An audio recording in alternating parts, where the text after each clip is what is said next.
on this beautiful pre-Christmas Thursday evening.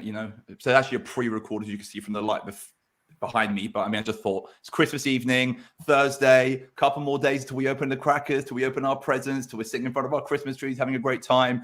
I hope you're all in the right festive mood, and I'm really excited for a show today. Really excited to bring you the ABC of CBD live on Men's Radio. If you're following on or watching on YouTube, hit the subscribe button. If you're following on Facebook, follow the Men's Radio Facebook page.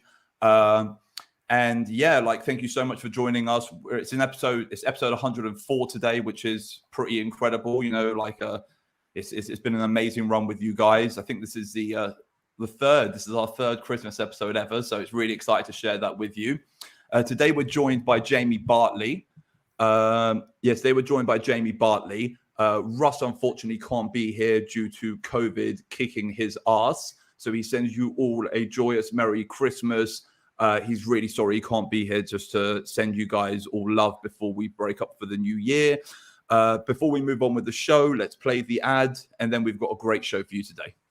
I'm sure you've heard before that good quality CBD needs to be really, really expensive. This is the new view of CBD, a product created by users for users, a product at an affordable price, available everywhere, at any time, at the simple click of a button. Just CBD and MCT oil. No additives, no preservatives, and no flavor enhancers. It's a simple subscription-based service. The cleanest possible CBD delivered to your door for the lowest possible price. Your product, your rights for the lowest possible price.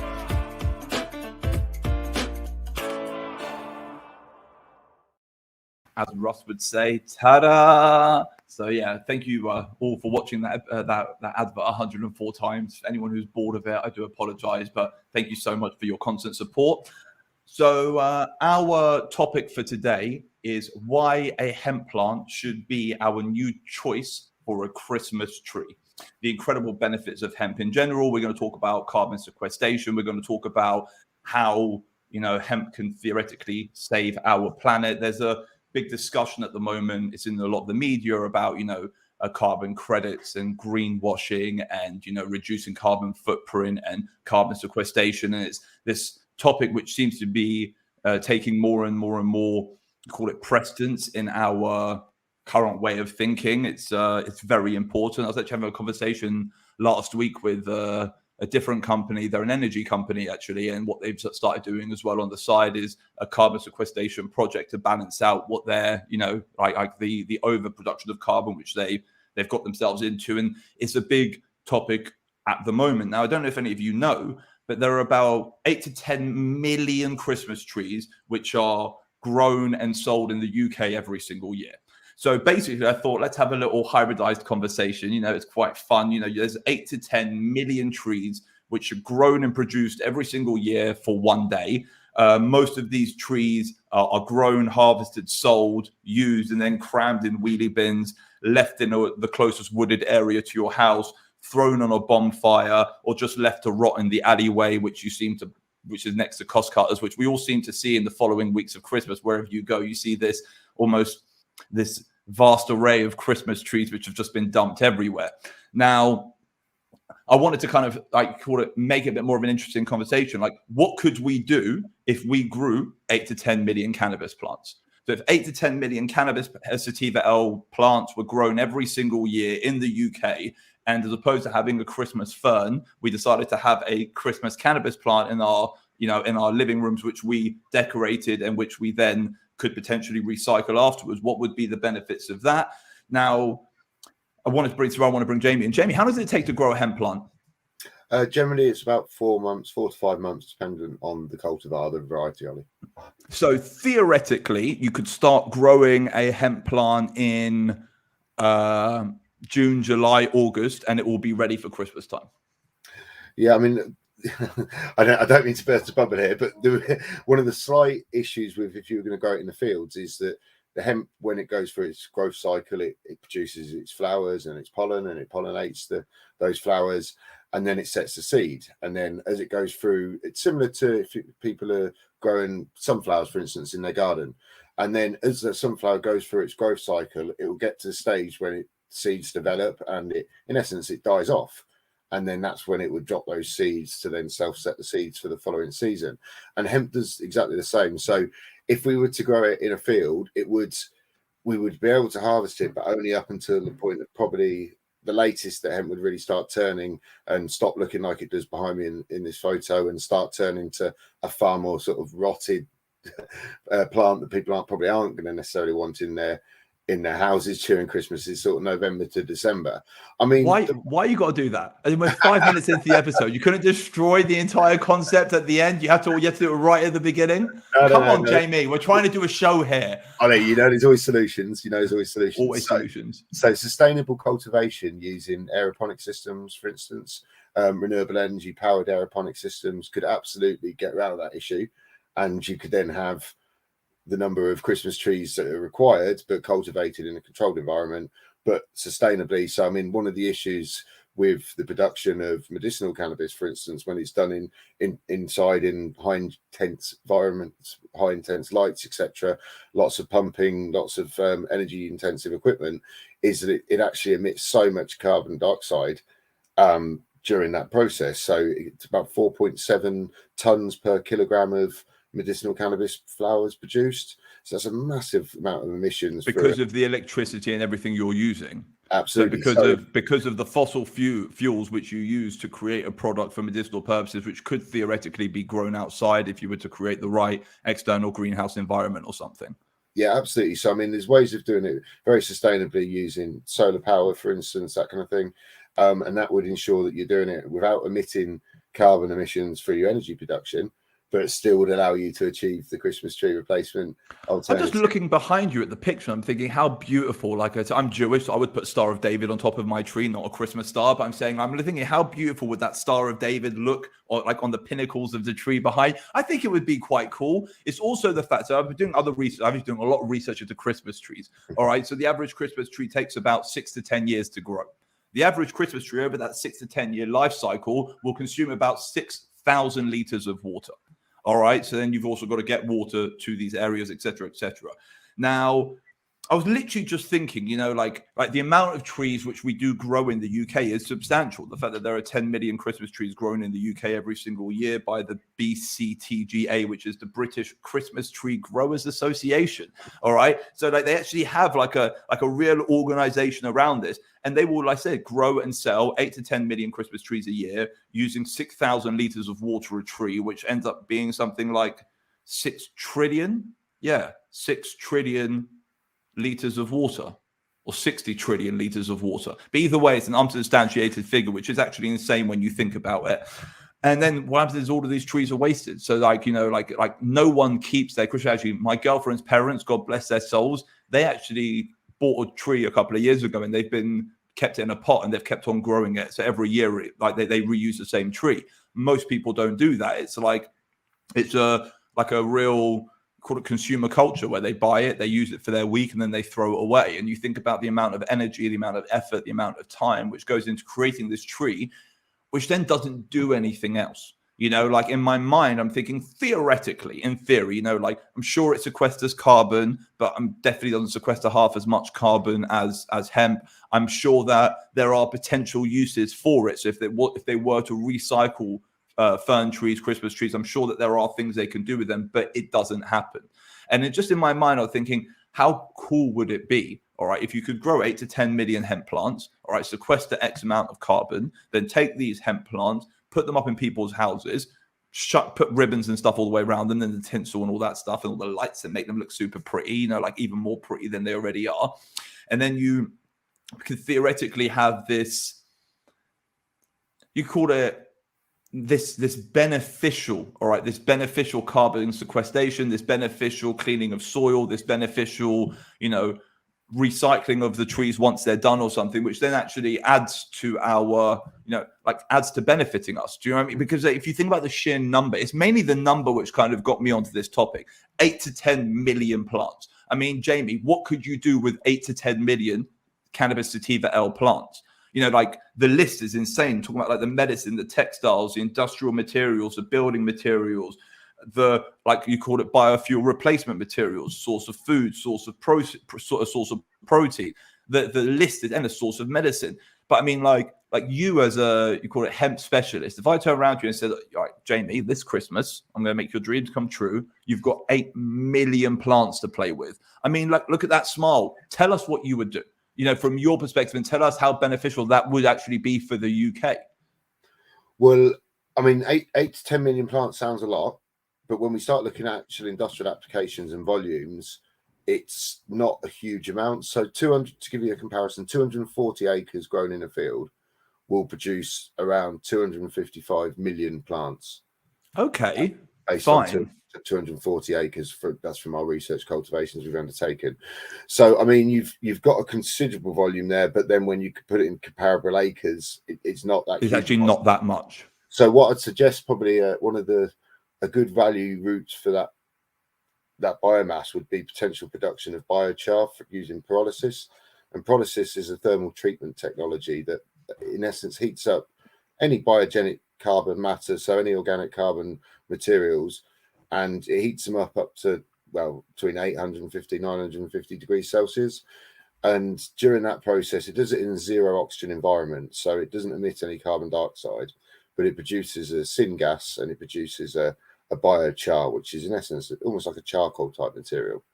And that biochar is a very stable format of carbon, so it won't degrade. So one of the issues with Christmas trees, for instance, and the cycle you described earlier with the disposal options, most of them go to composting, and composting is generally done what they call open windrow composting. So that's outside in large heaps in what they call windrow.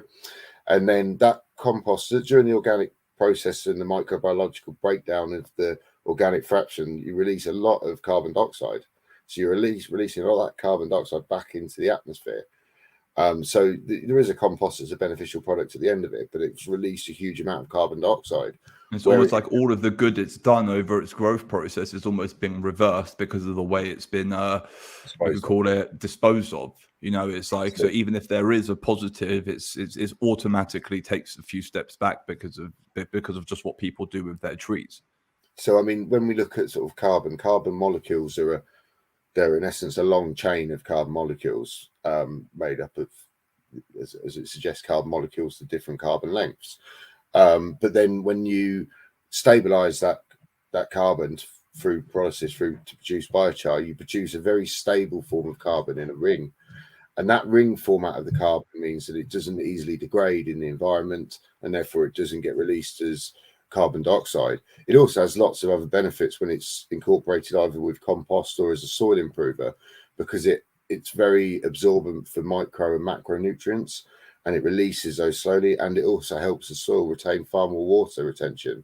So there's lots of benefits to incorporating that biochar then into agricultural soils to improve the crop productivity and the long-term health of those soils. It also improves microbiological activity and within the soils. So that's the fungal activity, within the microbiome and the protozoa, and all of that is ensuring that you've got a healthy living soil, but also that then benefits retaining carbon within the soil structure, not releasing carbon dioxide, and also means you can go for a far more regenerative approach to agriculture, which means relying far less on conventional fertilizers, for instance, that kind of thing, that has intensively been farmed in the UK over the previous 50 years or so. So that's a very what's it called? You just mentioned another one of these words which goes which is very closely knit with carbon sequestration, which is regenerative farming. So like they seem to go hand in hand. And when one person talks about regenerative farming, he'll usually talk about carbon sequestration and vice versa. They also talk about, cleaning soil as well as cleaning the air. And they talk about, sequestration of carbon from the earth as much as sequestration of carbon from the universe, from the atmosphere. So it's a very important topic. So let's talk about regenerative farming, because actually quite funnily, one of the first times I heard about that was actually when you got your buddy Ed Hambidge to come on the show. Okay, and he was talking about how, the way he runs his hemp farm is very much like, what's it called? It's like the past, you know what I mean? He runs his hemp farm the way they used to run farms 150 years ago. And he was talking about how he has goats who run around his farm, and the goats will like eat the hemp, and then they'll secrete out the hemp, and it creates this almost natural fertilizer for the ground. And about how there are other, you call it, living animals which kind of, I want to say, interact with his crop harvest, and he's got like these, it's not a field which is closed off just for growing. There's other, you call it, external factors which get involved in his growing, which therefore make it a cleaner process. And he didn't use the word regenerative farming because I think he was trying to keep it simple, because it was like a year and a half ago, 2 years ago, and even then that word wasn't as much on everyone's mind as it is now. But now it's hot topic. I mean, there's Netflix documentaries, there are billion-dollar hedge funds being set up just around this concept. You have a lot of the banks and the battery manufacturers and the metal traders, and a lot of these, you can call it, carbon heavy industries, the super carbon heavy industries, which are focusing a lot on like regenerative farming, carbon sequestration, and other ways of, call it, greenwashing the dirty side of their business. And it's very interesting. And just kind of, like I said, my mind's been working over this Christmas period because, with this topic being hot and with this dialogue and narrative kind of being so current, it makes you look at things differently. Now, I know that Christmas trees are not grown in that regenerative way. It's not done. It's a mass-produced commercial harvest for the reason of making trees. It's not like they're not changing their crop cycles. They're not what's it called? They're not introducing other elements into their processes. And it just kind of got me asking the question. I thought we wanted to have this conversation about carbon sequestration anyway. We wanted to have this conversation about the benefits of hemp. And, just to put things into perspective, I know you're saying that from an industrial perspective, 10 million is not that much. But from an individual perspective who doesn't really understand agriculture, when you think about 10 million, it's an unfathomable number. Do you know what I mean? Like, you can't actually picture 10 million Christmas trees. You might be able to picture 10,000. Maybe 100,000, but when it gets to 10 million, it's quite a hard image just to kind of see. And I just thought then it kind of gives a bit of shock factor to then talk about the benefits of sequestration and other things like that, because that's what's kind of been running around my brain. Is that you start asking these questions about where something's come from and why it was grown and what else it's grown with, and these are all questions which are dominating our narrative now when they weren't involved in our narrative in the past. It is a new topic. It shouldn't be, but it is a new topic. And I was just, I wanted to bring you on because I mainly want to talk about hemp, and that's what we're going to move on to now, because I know it's something you've been doing a lot of work on. I know it's like a large amount of your focus has been shifted to this area right now. We were speaking last week and you were talking about, how you can, sequester the carbon from the atmosphere, and then you take the hemp and you'll turn it into building materials, and then basically you lock the carbon in to building materials. So basically it's locked in a prison, so it's there but it's not there. And like thinking like this is so important in today's world. And what's interesting is it's not only in the hemp industry now. I've heard about it a lot more from the hemp industry because it's where we are, it's what we're surrounded by. But if you open your ears and you start speaking to other agriculturalists or other commercialists, it is a topic which is extremely hot. Have you found that there's, the ears are more open to you? Have you found that, because you've been talking about this for a few years now, have you found that the world is almost becoming easier to discuss this stuff with? I think absolutely. I mean, regenerative agriculture as a whole, I mean, it's a principle. It's really about, and as you described there, it's far more traditional farming methods a lot of the times. So it's not using a lot of the chemical fertilizers. It's quite often it's targeted at zero tillage or low tillage. So that's not ploughing the farmers' fields, because when you plough a field, that turns the soil over and it releases a lot of carbon dioxide from the soil. So it's all of these different practices that both increase the biological activity within the soil and therefore the soil health, but also reduce the conventional applications of multiple fertilizers. And if the soil does need fertilizer, they use organic fertilizers like natural manures, etc.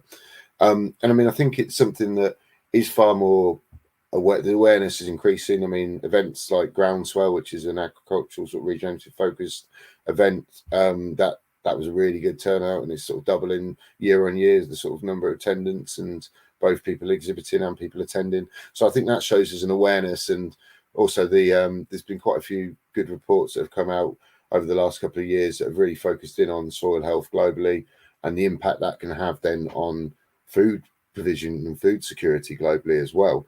So I think, there is a real awareness now, and COP26 did help push the message forwards, and there was a bit more discussions around it at COP27, COP15 as well. The biodiversity, I mean, that's a big one with hemp. It needs no pesticides or insecticides, so then you get an incredible amount of biodiversity in the hemp fields, and that because it's a late season source of pollen for bee populators and pollinators, so that's another big win to why hemp should be grown in a crop rotation and at scale. But it certainly fits well into that regenerative approach because it has a deep tap root, so it brings up micro and macronutrients from deep into the soil to bring them into the shallower soils. I've actually just written an evidence submission to the Environment Committee for Rural Affairs, which they're doing a call for evidence on soil health at the moment, and how we can really sort of achieve the 2030 targets that the government set for improvement of soil health.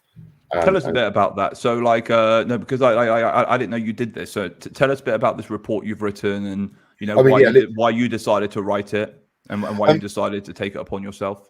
So, I've written it on behalf of Unite and the Cannabis Industry Council, and it's really something I think is important that the MPs involved in the committee understand that the benefits that having larger scale incorporation of hemp into our crop rotations can have on soil health in the UK. We've got legislative targets that we've got to achieve by 2030, which is currently going to be sort of regulated under the ELM scheme, the Environmental Land Management Scheme. They've got some trials going on at the moment. They're looking to roll those out from 23, 24 onwards. I think the first phases will be. And some of those are going to be around sort of improvement of natural capital improvement, and some of it will be around improvement of or repair of biodiversity in landscapes, reforestation.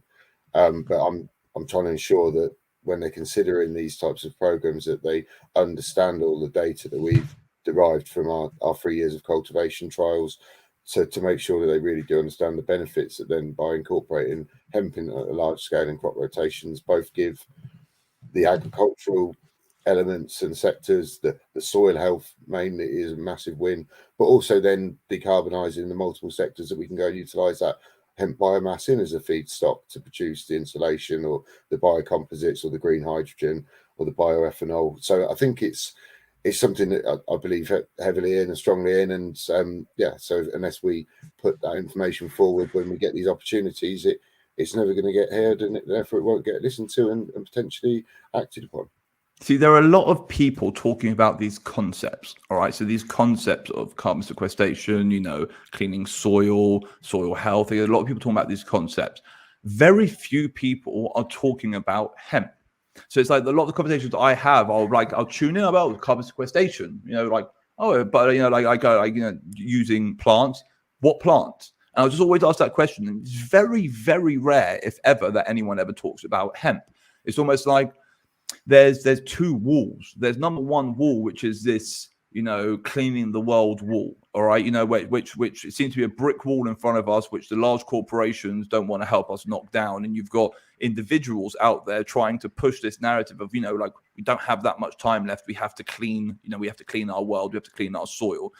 And they're saying it from a general plant perspective. So they're like every camp has a different plant which they back. And then you have the hemp world, which is also saying the same thing. We have to clean the world, but we're pitching hemp as the number one plant to do this. As a hemp specialist, I know you're going to say that hemp is better, but is it actually better? As in, could you not? So, to produce carbon from plants, you can do it from grass, you can do it from wheat, you can do it from any plant which grows in the earth. To, theoretically sequester carbon from the atmosphere, you can do it with any plant that grows. So your narrative, are you mainly pushing hemp, or are you pushing the concept, or are you pushing hemp and the concept together? And are you very much on the side of hemp, and hemp only is the right, you could call it, medium for this job? No, so I mean, hemp forms part of a crop rotation. It's not the only. It isn't the key. It is key to the solution, but it isn't the only part of the solution. You need to have a crop rotation. You need to have cover crops going onto the soil after you've harvested your hemp in the winter, etc. So you need to have that overall regenerative approach. But in doing that, you maximize the soil health and you maximize, therefore, the carbon sequestration that the hemp achieves. But when you look at the biomass volume per acre that hemp produces compared to other crops, and then when you go and weigh that biomass, you can send that biomass to a lab and analyze exactly how much carbon you've sequestered or how much carbon is contained in that biomass.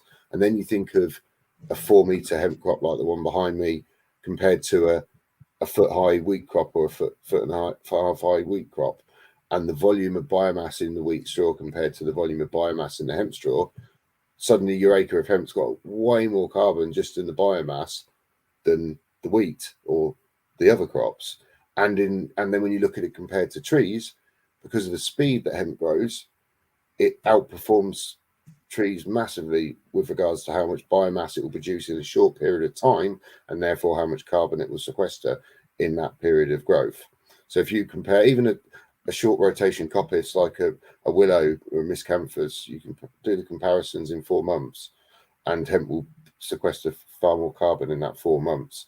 But then you also got to look at the below ground sequestration, and hemp's got a very deep tap root because it's in a big root system, and that benefits the soils. It brings up the micro and macronutrients, but it also means there's enormous amount of carbohydrate and sugars activity between within what they call the root rhizome, which is the soil biome, the biological activity area of the roots and the plant. And that activity between the fungal activity, the protozoas, and the bacterial activity interacts sugars with the plant, and that's carbon sugars exchanging. So there's carbon sequestration happening below soil as well, and around 60% of the carbon sequestration is below soil when hemp's cultivated. So when you and what about other plants? Other plants, well, they don't have anywhere near as deep a tap and as much root mass, so therefore it would be far less. I mean, you'd have to look at specific crops, and I wouldn't know the figures off the top of my head. But so would you say that with hemp mycelium and with the root structure of hemp, is probably like a better way of removing carbon from the soil? And if anything, so do you think that what's it called, the root structure of hemp is more beneficial at removing carbon from the soil? And do you also think it reduces the risk then of turning soil?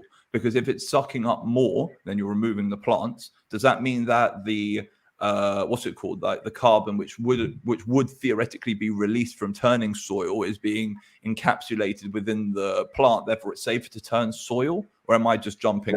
No, I mean, so the way it works is the hemp will take the carbon out of the atmosphere and then draw that carbon through photosynthesis down into the root. So it's actually sequestering and storing carbon in the soil, which is what we need to do. We need to improve the soil carbon levels, and through doing that, by taking the carbon out of the atmosphere as CO2 and photosynthesizing that down into carbohydrates and sugars and organic carbon, it gets stored in the soils.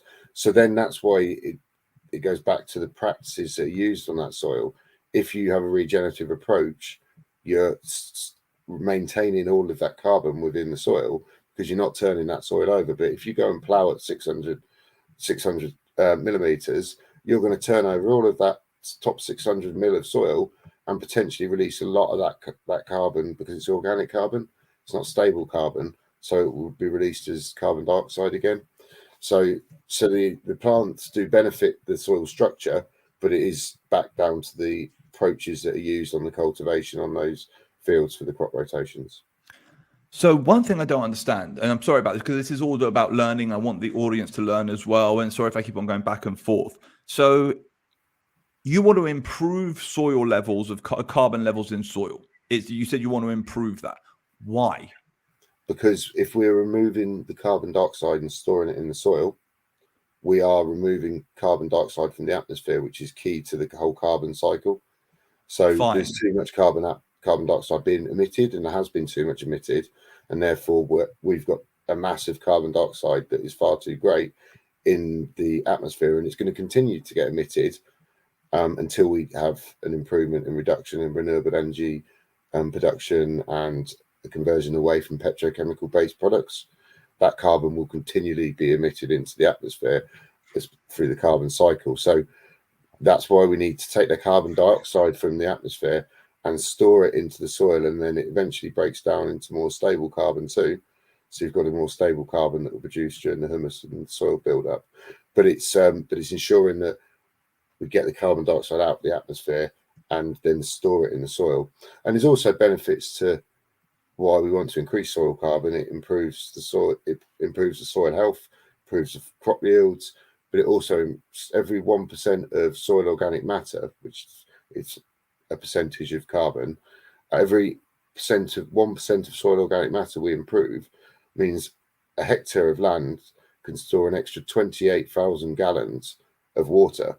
So we reduce the risk of flooding, and we also increase our soil's attenuation capacity, so it's water storage capacity, and that's good for. Very interesting. So carbon's not bad; it's just in the wrong place, and that's what it is right now. It's like there is too much carbon in the wrong place. It's not that, because this is another thing, like this whole reduce your carbon footprint and do this and carbon this and carbon that. It starts to make us believe that carbon is our enemy. But we are carbon-based individuals. This is one thing I wanted to lead on to. We're removing all of this carbon, but carbon's always been there. You know what I mean? It is a reality. It is a fact. You know what I mean? It's about getting. I understand that it's about getting to the right levels of carbon in the right place. And right now, there's the wrong levels of carbon in the wrong place. Correct. So, all of the tactic is about all of the concepts are to try and trap carbon wherever possible in you could call it in a prison that then we can then control. I think that's the most simple way of saying it. Absolutely. I mean, there's lots of different carbon technologies that people are looking at. So, I mean, what they call... Tell us some, biomass Have carbon. Your fun. You love this. You love it. Capture and underground storage, BECCS. So that means that basically you burn biomass. It could be hemp biomass, it could be forestry biomass, but you burn that biomass. But instead of burning traditionally and incinerating and then releasing all the carbon dioxide out the chimney, in essence, as a waste, it gets captured and then it gets stored underground in a storage network. So exactly as you just said there, sort of big underground storage vault. So that's one technology that's being developed. It's quite early stage at the moment, but it is a lot of investments going into it. There's also direct air capture, which are technologies that will directly take carbon dioxide from the air. Like a giant, like a giant air filtration unit, basically. Pretty much, yeah. They're very, very expensive. And do you ever seen the movie Spaceballs? Do you ever see that? No, I haven't. Okay, it's a Mel Brooks movie. It's a piss take of Star Wars, but there's one moment where basically the bad guy, he wants to steal Earth's oxygen. So he basically puts a giant Hoover over this latch in the ozone layer and sucks up all of the oxygen. I just basically, when you say massive air filtration, I'm just imagining some dude with a giant Hoover just Dysoning the air, through a carbon filter. Well, it's similar to what basically the technology is, yeah. And but then, so there's multiple different technologies that have been developed. And then there's more nature-based solutions such as hemp. I mean, we need investment in infrastructure to turn the hemp into different products, definitely. But we've got a solution that nature gives us there that is one of the most efficient and cost-effective solutions that's out there, and it's scalable too. And then we also get the benefit that we can replace petrochemical end-use products with it as well if we've got enough of it. So there's lots of wins to nature-based solutions, but it's not the only nature-based solution.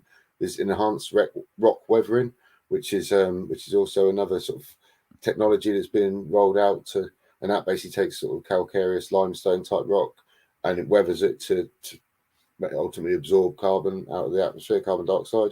So I mean, there are nature-based solutions and there's technological solutions, but ultimately they're all targeting the same thing, which is trying to get carbon dioxide out of the atmosphere and get it stored in a stable format somewhere. Do you ever find that that is almost becoming a bit of a commercial battle to try and save the world with all of these different options coming to the table? It creates this, almost, you're competing with other people who are trying to do exactly the same thing as you for the benefit of the world. And at the end of the day, they can't, well, yes, they can all be used, but there's only so many investors out there right now who want to, push this forward because it is expensive. It's not cheap, any of this, it really is not cheap. And it's, for the benefit of the world as opposed to for the benefit of people's pockets. Don't get me wrong, they're going to make money, but people can make a hell of a lot more money off of fossil fuels than they can off of carbon sequestration. So Like, do you ever find that you're basically, do you ever find that you get into a room with like-minded people, but you end up almost batting heads as to what the right idea is going forward because of the amount of different options out there? Like, what is the most investable model? Like, I like the idea of hemp because I know the vast opportunities around it, and I'm also a hemper. I'm in this industry. Do you know what I mean? So I get that, and the whole idea of building some giant machine to do what a plant can do, I don't really get the logic there. I personally, but I'm sure that other sides of the industry, you know, like and other people coming from your perspective of trying to save the world have their, call it, their opinions already. So do you find that, like, as someone who's, you know, trying to do good, do you ever find that you're, you know, almost potentially up against a brick wall because what they want to do for carbon sequestration is, you know, something else? They want to use a different plant that doesn't require legal, you know, which doesn't require all the legal paperwork that hemp needs, or they want to build a machine because as an industrialist, that's what they know. I think I'm agnostic when it comes to technologies and solutions. It's about providing the evidence base to then show which the most viable one is. And based on all the evidence and research that I've looked at, hemp is the most viable nature-based solution that can be utilized into multiple different products then as well. So you get the carbon sequestration, but you also get the layered benefits of the multiple different sectors it can go into utilized as a feedstock for as well. So it's a net effect decarbonizer compared to other solutions as well, because you get the sequestration element to it, but you're also then replacing high embodied carbon petrochemical alternative products, which has a larger net effect on reduction in the overall carbon that's in the wrong place. But if you grow a hemp plant and then you turn that hemp plant into a biofuel and then you use that biofuel, all the carbon gets re-released again, right? But not if you've got that carbon capture and underground storage element that I was describing a minute ago. That's where you take the carbon that's dioxide that's released, capture that carbon, stabilize it, and then store it underground.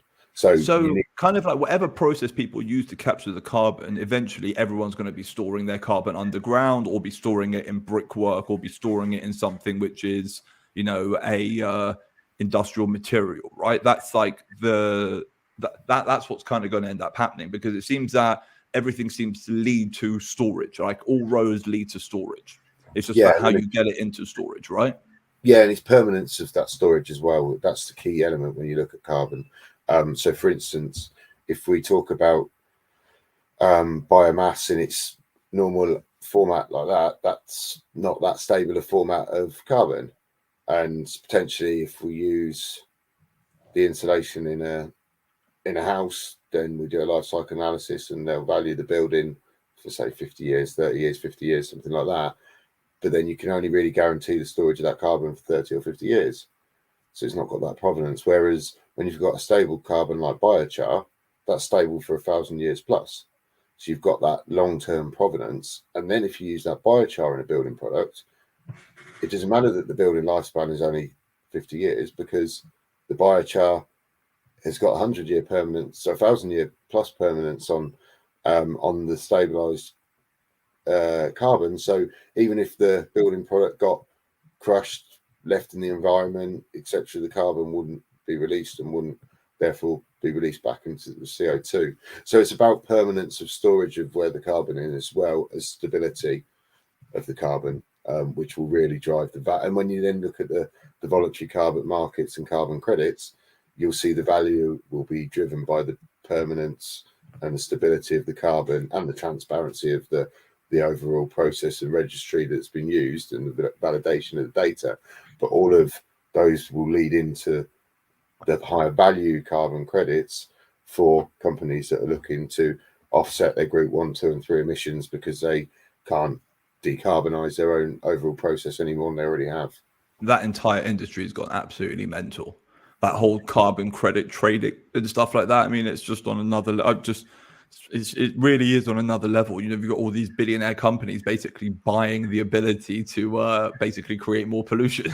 It's a bit mental when you think about it, and it's strange that, you know, like all that money is not going back into finding. You know, it's not like that money gets paid to carbon credit, and then carbon credit finances people like you to go out there and remove carbon from the atmosphere. That's not really happening yet. It's almost like just it's greenwashing. It's, you know, like this ability to, you know, pay for your ability to not care.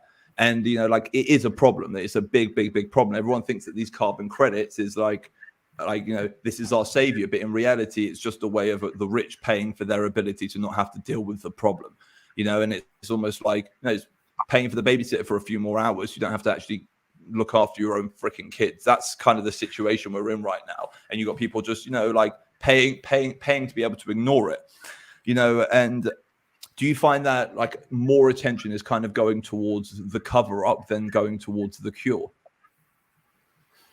No, I think that's probably what has happened a little bit previously. I think there's probably a bit of a transition now where companies more and more, whether it be because of legislation in different jurisdictions, or whether it just be because their awareness is changing, or more importantly, a lot of shareholders' awareness is changing in the larger corporates, and they will lose shareholder investments, etc., and support if they don't be seen to be doing things properly and not trying to greenwash. And that means really reporting transparently the group 1, 2, and 3 emissions, and also action plans to decarbonize all 3 of those groups.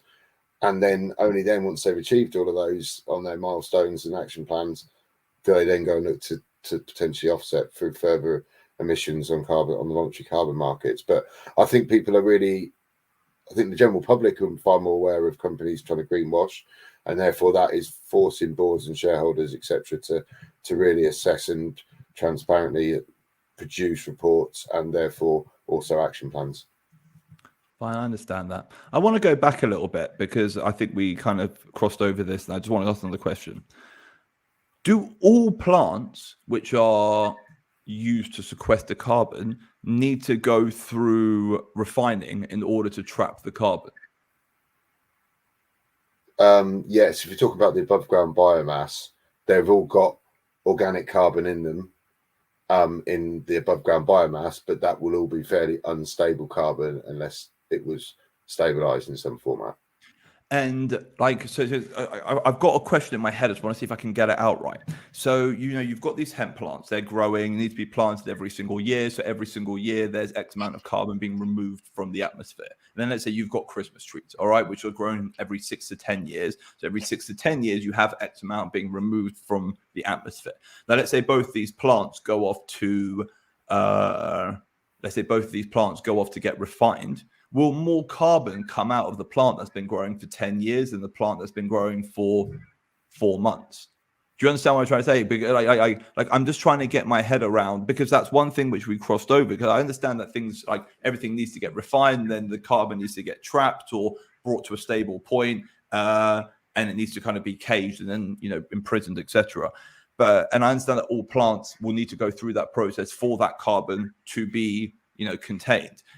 But will a hemp plant in 4 months pull out more than a tree in 7 years? Or is it over that 7-year period, the hemp plant will pull out more than the tree, but there'll be a lot more work needed to replant, harvest, refine, replant, harvest, refine, replant, harvest, refine the hemp over that 7-year period? Yeah, so if you imagine it's all really down to the actual tonnage and the biomass volumes, so you can sort of almost ignore whether it was hemp or whether it was a Christmas tree, whichever one has a heavier weight of biomass, and then you look at the carbon concentration. It's about, give or take, about 40% carbon. So you do a calculation based on that analytics to say which was got more carbon in it. But then if you're looking at it over the volume of your 10 million Christmas trees that are harvested every year compared to your 10 million Christmas trees that are harvested every year, but the carbon sequestered in just 4 months, then the hemp sequesters far more carbon, and you don't have the, I mean, I don't think you have a huge amount of sort of things that would create emissions with Christmas trees, because they're generally not necessarily going to be watered. So it will be similar in that respect to hemp. You put it in the ground, it will grow. You may have to prune it occasionally to ensure it's keeping its shape. So there's probably a little bit of maintenance and emissions there that you wouldn't have with the hemp side of things. And then you're into the harvest, and both would be similar sorts of harvest systems if you're going to be going through that distribution supply chain. Yeah, fine. And one more thing also from before, you're talking about the report you did. Okay, and you're talking about the report you did about soil health and about, you know, like basically what's it called, encouraging people to do better, and like the sequestration, all that stuff. You wrote this report, and you were talking about how they're trying to encourage they're trying to encourage this to be like standard. Basically, is this going to be standard law or like suggested as standard? That's one thing I wanted to know. Do you know what I'm talking about? I mean, the consultation was really around what legislation could change that would drive an improvement in adoption of soil health targets. So yes, potentially we could see some legislation. But do you reckon that would be like standard law or suggested law? So a little bit like suggested law, you shouldn't drive with your knees. Okay, you need to have both hands on the steering wheel. It's a suggestion, all right? that you need to drive at 2 and 10 is a suggestion, all right? You have to indicate whilst turning. It's a suggestion. You know what I mean? Don't drink and drive. It's a suggestion. All of these that's a joke. The last one was a joke. But I mean, there are suggestions in law, okay? And then there are like real law, as in you get caught, you're going to prison. So I'm saying, is this like, do you reckon that the British government is ever going to make this actual law, or do you reckon it's always going to be a suggested framework? The 2030 targets are a statutory requirement that have been put into law. So, and that includes the improvement of soil health across the UK. So it wouldn't surprise me at all if we do see a legislation get passed that will ensure that this is undertaken. I think that's what some of the consultation and the Commons Committee is looking at the moment.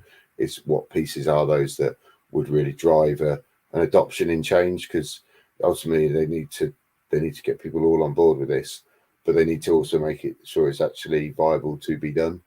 So that comes down to agreeing methodologies for measurements and monitoring, and then approving. So certainly, I think there'll be some non-statutory instruments that would be used, and then there'd also be statutory instruments that would get put forward as well, I believe. And whilst you were doing your report, did you learn anything new? Like, did you learn anything that you didn't know before? Is anything that kind of, stuck to your mind, or was there a point which you understand the whole subject is a point you're trying to get across? But I mean, was there one thing which really stood out for you that basically was almost like the shock factor, or, one of those shock facts which you just can't help but remember every single day and throw out into conversation? No, because I mean, I was really writing about all the benefits. It's all of the data that we've generated through our research, is all the benefits that I know and believe in that hemp can provide. So it's really giving them that information properly. But what it did make me realise again is when you look at all the key criteria that they're asking for evidence around, it's all things that hemp, it's all things we've described today about soil health, but it's all things exactly that hemp can really be a beneficial crop in a rotation compared to other crops, and therefore promotes again why there should be a removal of the licensing to allow for a larger adoption of cultivation of the crop. I get that. And one more thing, if people wanted to find your report, if they wanted to read it, if there's anyone who's interested in regenerative farming and wanted to get an idea of how hemp can be involved in the process or the procedure, I mean, like it's not really one of those topics which you can just find about. And like I said, most people who are talking about this are not talking about hemp. I mean, every time I hear the word regeneration, I literally ask them, I do it for you, Jamie. I literally ask them, I'm like, yeah, tell me about what you do. I've got a buddy, Jamie, actually, he's been talking about this for a long time, and I'll do it. I tell you about it all the time, and I'll bring it up, and like you are my carbon sequestration logical point of knowledge, and I just I was just curious if there's anyone else out there who thinks like you, or who wants to learn more, who wants to understand how hemp can like fit into this regime, or why it's beneficial. You're one of the best people to learn from, but where can people find that report if they wanted to get an insight? Because it's been submitted as evidence to the committee, it has to go through a sort of parliamentary review process, and then potentially it may or may not get selected and be publicised by the committee. They do publicise quite a few of their reports, but they don't have to publicise everything they receive. So there's a potential that it will be published at some point by the select committee, or the Commons Select Committee. But again, that I don't know that at the moment. And part of the parliamentary requirements are that we're not allowed to publicise that until there's a decision made by the committee. So amazing. We can't absolutely. I'm happy to share it at the point where we're allowed to, based around the parliamentary rules, etc. But there's also the Soil Food Web is a really good point for research with regards to lots of aspects around soil health that I've been discussing, and around sort of regenerative agriculture as a whole. And again, I mean, people, people think about when we talk about regenerative agriculture, it can be regenerative allotment growing, it can be regenerative vegetable patch growing in your garden. You can still apply all of these principles of soil health to domestic and horticultural cultivation as well. I mean, I Explain a bit absolutely. more about that. Explain, So, because so I don't think people really get it, because it's isn't like, I don't think people realize that they can also make that small difference. Like one thing I did this summer, and I have done for the last few years. This summer was a bit harder, but I've done it for the last few years. Is I've let my grass grow in specific areas to bring bumblebees and to kind of give bees a what's it called, a place to kind of buzz. Do you know what I mean? That's basically what I've been doing. I know it's not regenerative farming, but it is kind of, it falls into that same category of kind of changing the way we are in order to, let the world around us thrive again. And it's changing our habits, and changing what we like in order for the world we love to be around for longer. So I mean, that's so, but tell us a bit more about what people could actually do, like what individuals can do. So, for instance, I mean, I'll just explain some of the things I do in my own garden. For instance, I've got a small little veg patch, not big at all, but we grow sort of a few different vegetables in there. Some usually do beetroot, we do some beans, we do some tomatoes. I bet you grow weed in there. No, we don't do any hemp in there. You need a license. I'm just joking. But we do grow various different vegetables, and things that we do there to ensure that it's as regenerative as possible is as soon as we've harvested the different vegetables, so autumn time, we'll sow sort of a clover, and it's a plant called a hairy vetch, which is a bit of a strange name, but we'll sow a red clover and hairy vetch sort of seed bed over the vegetable patch, and that grows and produces a cover crop for the winter. And what that's doing is it's ensuring that crop's still keeping all the biological activity in the soils going and as active as possible, and therefore not reducing and releasing any carbon dioxide because it's not degrading the soil health. And then when we go to plant the veg patch again, we'll just do a minimal turn. So we'll just literally just rake over those clover and the hairy vetch, and that will get turned in as a green manure, adding nitrogen into the soils naturally. So then we're planting our crops again for next spring, and we've got nitrogen in there, so we don't need to use any fertilizers, and we've got a nice active living soil because it's had a cover crop on over the winter. So those are little things that generally can. And the other one I do quite regularly is compost teas as well. So produce it, make compost, and then all you do for compost tea is you basically get compost and you soak it in water for a good while, and then you filter it out. And what that process does, it takes out all of the microbes and a lot of the sugars and microbes from the compost, and they're in the water then. And then when you water plants with that, it gives those microbes and carbohydrates into the soil, again, into that active soil web, food web, and it increases then the plant's abilities to produce and absorb the carbohydrates and exchanges and nutrient exchanges, and therefore improves the nutrient density of the foods as well. So you get a higher density of nutrients in the products that you grow in naturally. So those are the things that I do just in my sort of garden, but they're also regenerative practices that can be done on an agricultural scale or a garden scale. And also, how much difference can the individual make in this situation? Because I feel like there's also another question which was always overlooked. Is like we're all looking at these bigger companies, and we're all looking at the big mammoths of this world to make a difference. But how much difference could we make individually, and would it actually make a difference? I think consumer choice is quite key. I mean, I think that some of the larger companies are becoming more transparent, and they're putting sort of almost like a life cycle analysis type calculator on the labeling in the supermarket foods, that kind of thing. So maybe start looking out for things like that. Look for locally produced produce that's produced organically, produced regeneratively, because then you will be having less of a carbon impact than, for instance, we've got it's an old milk float, electric milk float that comes around with locally produced fruit and veg on, and he goes around all the local towns.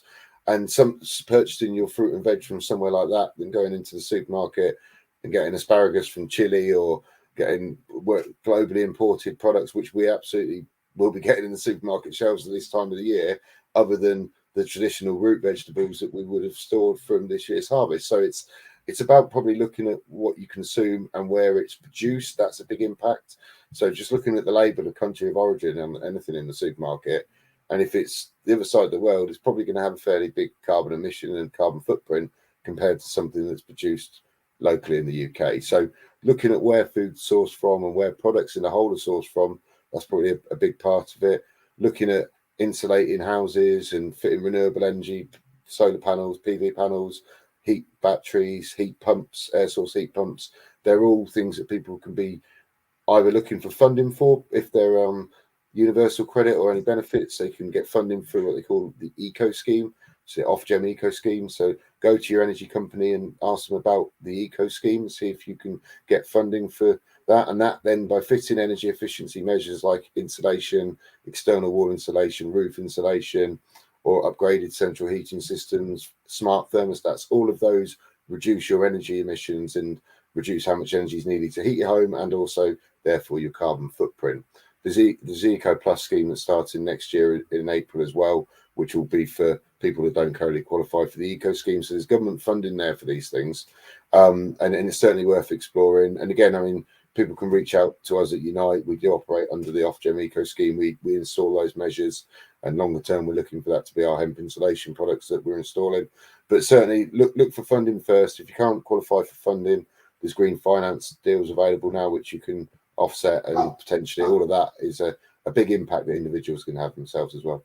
No, fair play, dude. You're incredible, man. It's really incredible what you're doing, and it's so important to think this way. And I kind of like the fact that when you've given me some fantastic education over the last couple of years, and it's quite nice that when you walk around, you start to hear other people are talking like you, and you start to see businessmen who used to be metal traders are now moving into the carbon space and trying to almost retract some of their terrible footprint. Do you know what I mean? Like there is a little bit of conscience which is kicking in, which is quite nice, and there are some people who are trying to make a difference. I just it's very hard. Do you know what I mean? It's a hard situation to be in, but you're so knowledgeable and so eloquent with the way you talk, and thank you so much for sharing with us today. I really appreciate it. We've got 3 minutes left. Is there anything else you want to discuss? Is there anything you want to bring to anyone's attention? Is there anything which is, been niggling at you to discuss, to talk about? No, I mean, firstly, I'd say get well soon, Russ. Hope you're feeling better soon, and Merry Christmas, and thanks for doing the show, Ollie, keeping him on there, keeping the message out there, because I think it's really important. As I've always said whenever I've been on here, Ollie, it's all about the education. I think that's the key piece. I think we are getting more and more traction now. We've been able to discuss and engage with different larger corporations, etc., that traditionally would have been turned off by a conversation around hemp or cannabis. So I do think we're on the right trajectory now, and the acceptance is coming, and then there's the acceptance, and the education is the piece that gains the acceptance. So the acceptance comes, then we get the impact and the scale that I believe we need and we will see with it. And listen, at the end of the day, if there are any big industrialists out there who need an expert, go to Jamie, because he's been doing this for so long. He's not a bandwagon hopper. He hasn't just jumped on this in the last, 6 to 12 months, whilst the world has started to pay attention to it. Like I've got buddies of mine who have worked in, you call it the environmental space for many years, and they haven't been talking about carbon sequestration and regenerative farming for as long as Jamie. So these are people even within the space who are not talking about that topic. So it's very important that if you are going to, progress down this route, you arm yourself with the right experts. I think one of the biggest issues the cannabis industry is seeing in general is that you have a lot of people who have been doing it for 5 minutes, who convince people they've been doing it for their whole lives. And therefore what happens is companies end up getting led astray. And, after 6 months of doing something badly, it's very easy to throw in the towel. And I feel like one of the biggest issues we have as a world is, we're very, very, very quick to put our faith in anybody who's singing a song that we want to hear. But in reality, you need to find the right somebody, because there are a lot of people out there who feign to know who fake the information, which Jamie knows and Jamie has lived and Jamie has written about, and it's a subject which he's going to carry on learning about and has learned about. And if we all started now, it would take us months to catch up. So if anyone out there is interested in this space, please reach out to Jamie. Reach out to Jamie. And like I said, if anyone has interest in this area, focus on it, learn about it, and try your hardest to go out there and make a difference. Because the more of us who actually speak the louder our voices, and the louder our voices, the more it will be heard. And, you know, that's like with cannabis, with saving the world, with regenerative farming, it's all the same concept. You know, the more of us who are behind it, the stronger we are. So I want to thank Jamie for coming today and, you know, eloquently and beautifully serenading us with his words. And Merry Christmas, Happy New Year. May your year be blessed with joy and happiness and success. And I look forward to seeing you all in 2023. God bless you, my friends. I will see you all soon. And God bless you, Jamie. You're an absolute superstar. Thank you so much.